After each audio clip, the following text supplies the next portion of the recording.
And now, please welcome President RSA Rohit Ghai.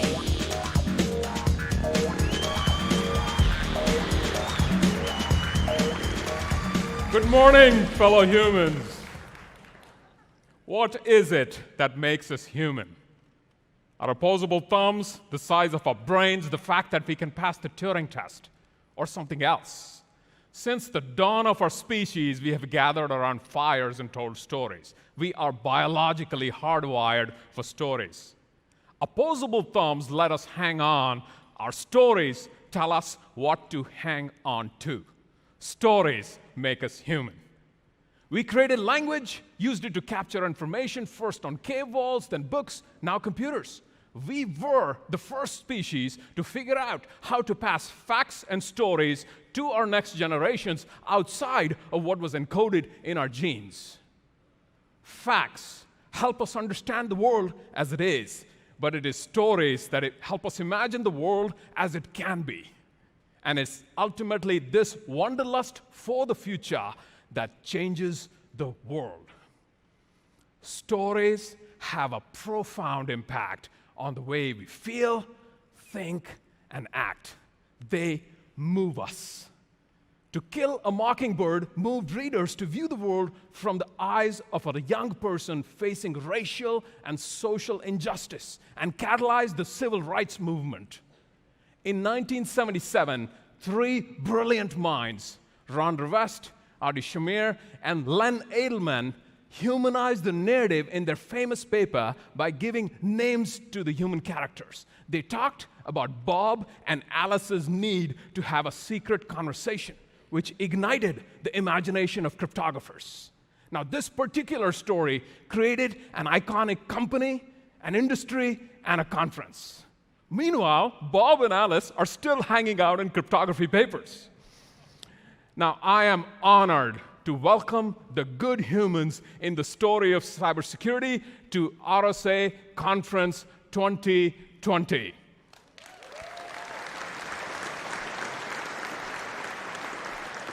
Now, we appreciate your participation despite the circumstances. And I want to convey my thanks to Mayor London Breed and her office for collaborating with our conference team to ensure a healthy and safe event for all. Now, you may have also heard about an update to the story of RSA.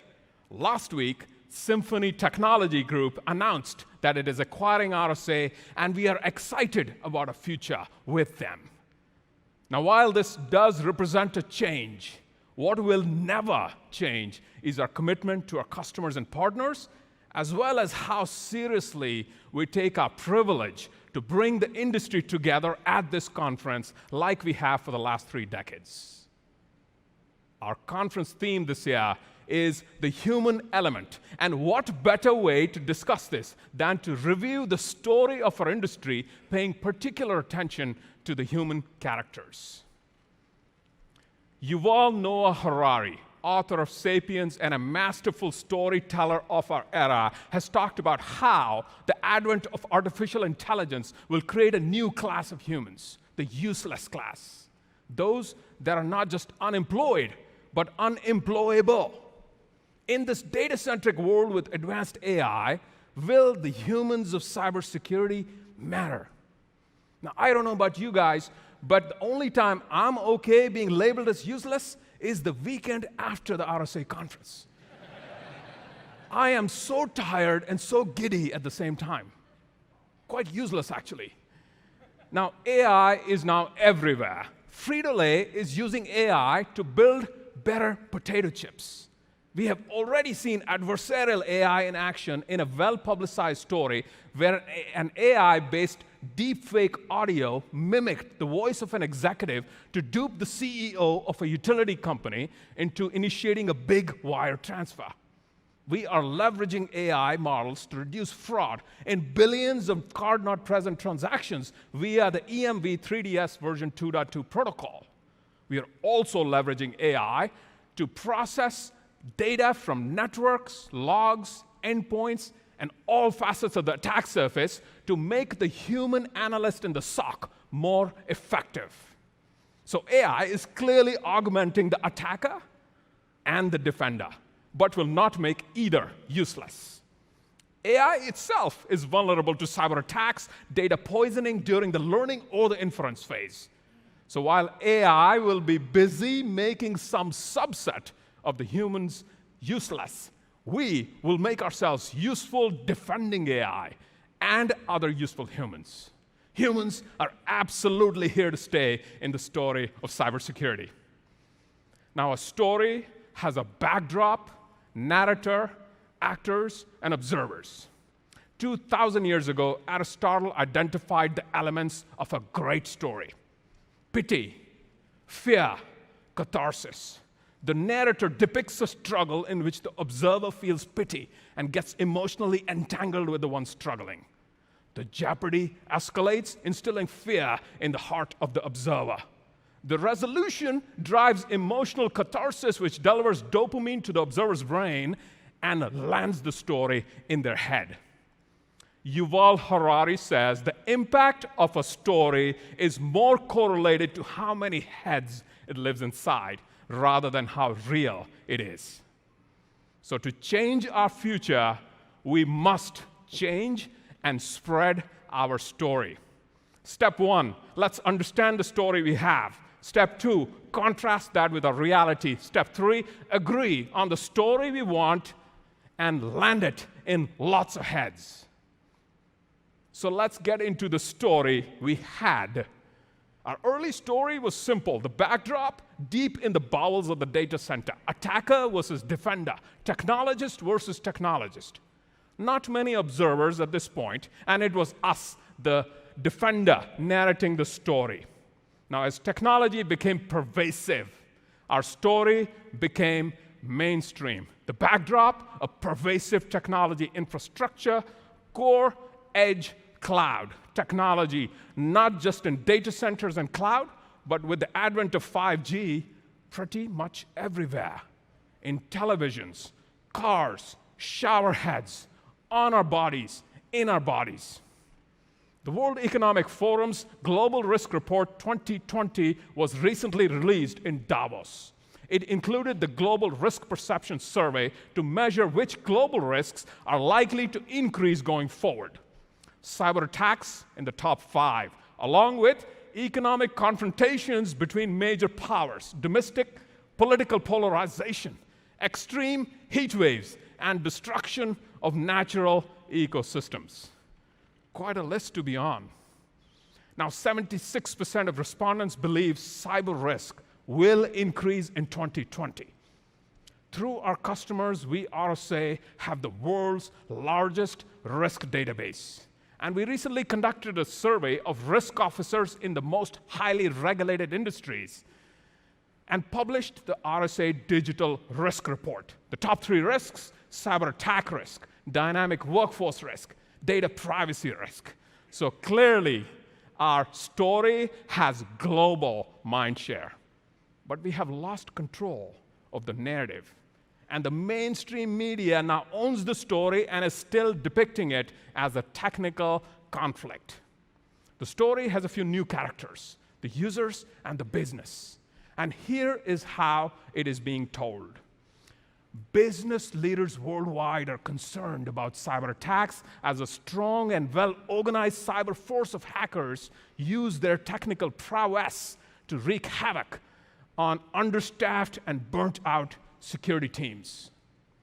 The users, who should be the first line of defense, are not technically savvy enough and are being manipulated with social engineering attacks, making the job of security professionals even harder.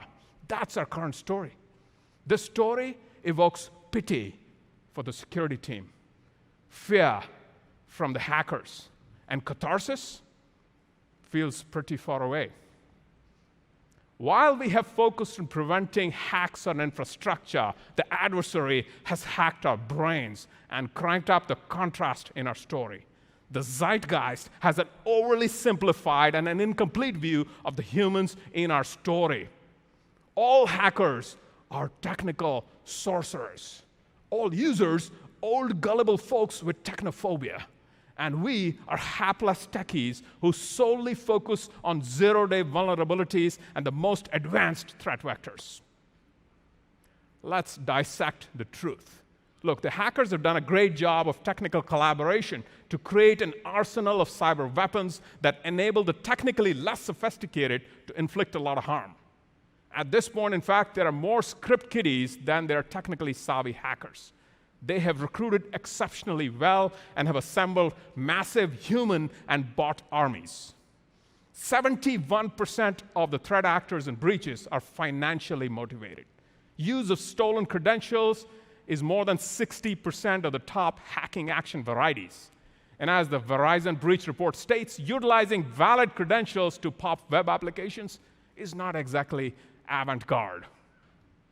The highest increase in threat actions was social engineering, and the human asset was the highest growing target asset category from 2013 to 2018.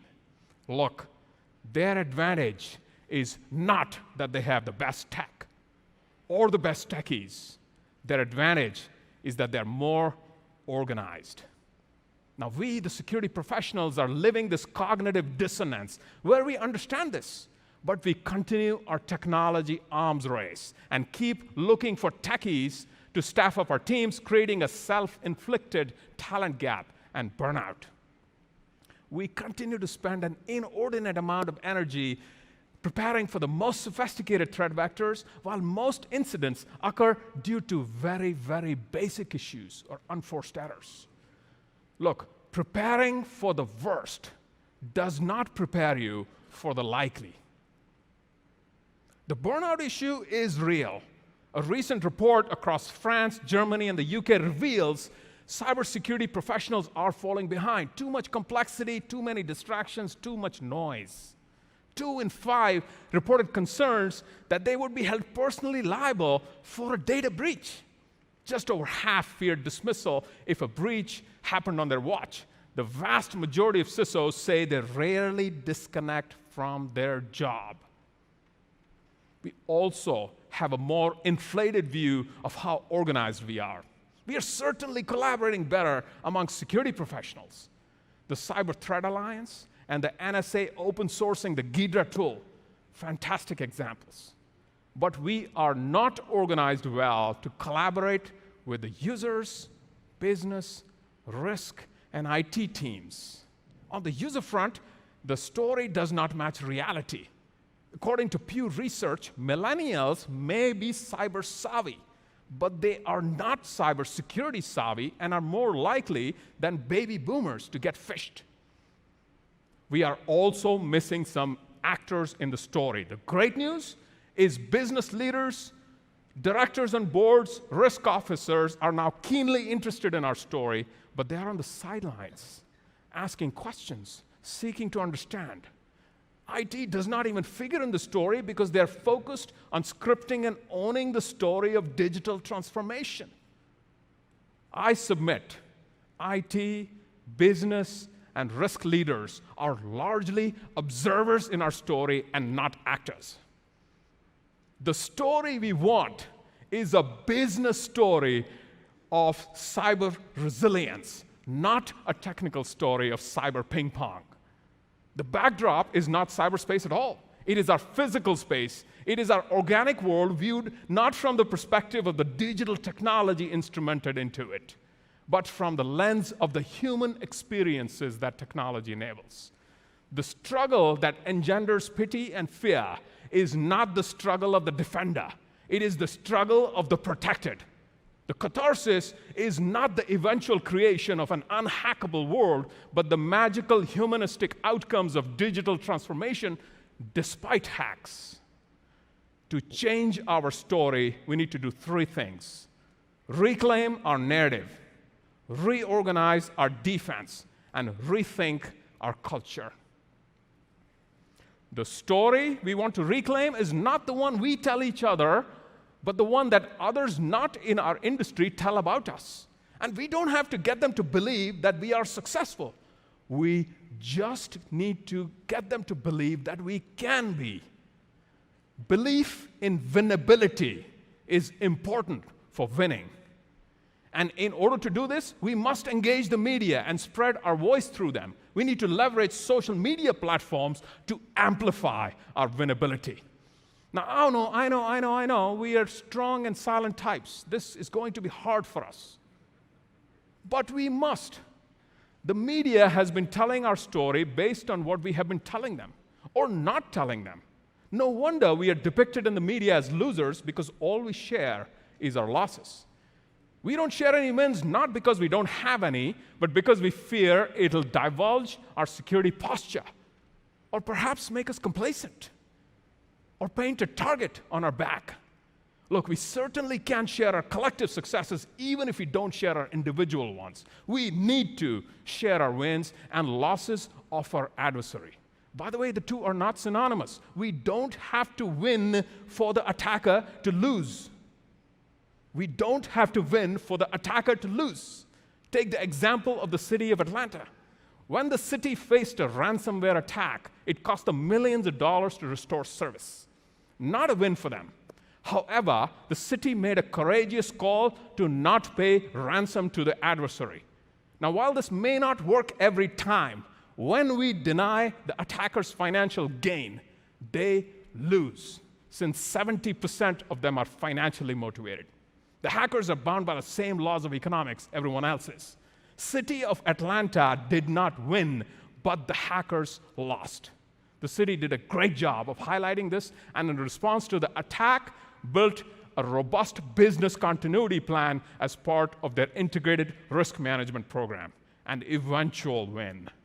They realized winning is not about avoiding cyber attacks, but business resilience despite them. Owning our story will have tremendous benefits. It will help with burnout. We have ignored the psychology of the defender to focus on the technology of the defender. We have a hard time recruiting because no one wants to join a losing team. Owning our story will also preserve trust in technology. We need to get better organized and resketch the roles of all the actors in our story. Any defense that expects to work needs strategy and context. Business stakeholders, the board and the risk office need to be thought of not as keenly interested observers, but actors in the story. They are the zeroth line of defense. They need to set strategy and provide context to security operations so they can focus on the risks that matter most.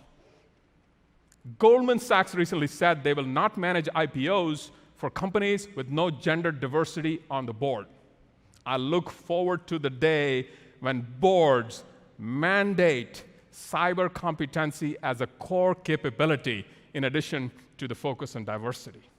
I also look forward to the day when every chief risk officer can quantify and explain cyber risk and partner with the CISO to manage it by providing business context to security programs. All right, on to the first line of defense, which functions to reduce the attack surface. The case of Typhoid Mary in 1906 can be instructive. In the summer of 1906, several members of the very wealthy Warren household fell ill with typhoid, a disease atypical in wealthy households. Upon investigation, it was discovered that the cook at the household, Mary Mallon, was responsible. She had a tragic flaw. She was an excellent cook who did not wash her hands. In this example, accountability for hygiene rested not just with the Warrens, but with Mary. She came to be known as Typhoid Mary and was apprehended and quarantined. In our world of cybersecurity, it is unreasonable to call our end users the first line of defense and hold them solely responsible and accountable for cyber hygiene. We need to consider the people who cook the food rather than those who consume it. For far too long, we have failed to hold IT and software makers accountable for cyber hygiene and vulnerabilities. We keep getting embroiled in this quagmire of liability litigation and have believed that market forces will naturally punish the software makers who do not reduce the attack surface. This has proven to be wishful thinking. Yes, we need to continue to educate the users, but it is time to invite IT to our story as primary characters acting as the first line of defense. This is especially true in the world of edge computing, where technology footprint is pervasive. And with the advent of DevOps, the speed of software and therefore vulnerability creation is exponential. Look, no disrespect intended to IT. IT is certainly cooking up delicious digital recipes, but they better wash their hands and be accountable for reducing cyber exposure. Finally, we need to rethink our culture and shift from a culture of elitism to a culture of inclusion. Expanding our talent pool, filling the talent gap, however you look at it, requires finding defenders outside the tech community. Let's stop being STEM snobs. One untapped resource for us is neurodiversity, which is simply being wired differently. They can bring new perspectives to a company's efforts to create or recognize value. They problem solve in different ways. The neurodiverse population remains a largely untapped talent pool, with unemployment running as high as 80%. Generations experience the world and each other differently. The accelerating rate of change in society creates a gap. Right now, there are 7 generations in the US, 7, 5 of them in the workforce, each with a unique set of characteristics and norms. And we need to harness this entire spectrum and be open to considering potential and not just expertise when we hire. We need to collaborate not just within security teams, but with business, risk, IT, and users. Let's change our culture to a culture of perfection, to a culture of pragmatism. Don't let perfect be the enemy of the good. Look, I am not saying we should lower our standards, but let's prioritize based on risk.